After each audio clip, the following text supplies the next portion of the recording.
Assalamualaikum warahmatullahi wabarakatuh. Sahabat-sahabatku, insyaallah dirahmati Allah. Semoga kita selalu dalam lindungan Allah Subhanahu wa taala, diberikan kesehatan yang amat luar biasa oleh Allah sehingga kita bisa melaksanakan aktivitas kita, rutinitas kita sehari-hari.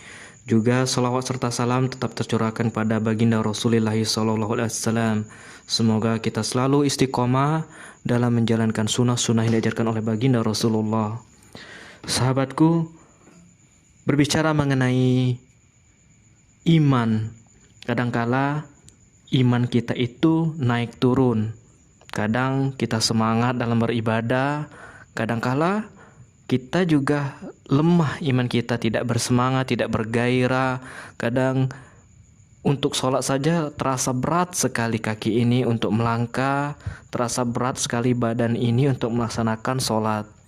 Terus bagaimana caranya, tips-tipsnya agar kita tetap selalu semangat dalam melakukan sholat 5 waktu. Apa saja tipsnya? Yang pertama, kita harus ingat akan kematian.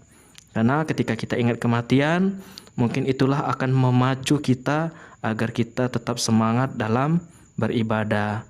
Yang kedua, bahwa kita ada keinginan, ada kebutuhan yang kita butuhkan, yang kita minta kepada Allah. Artinya kita perlu kepada Allah.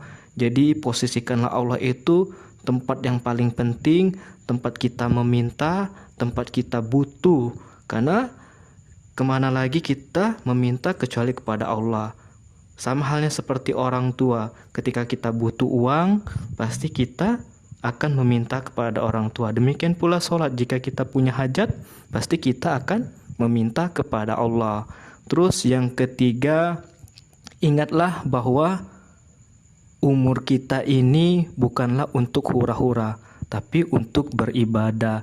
Ingatlah bahwa kita di dunia ini hanya sementara dan tugas kita untuk beribadah, untuk mengabdi kepada Allah Subhanahu wa taala.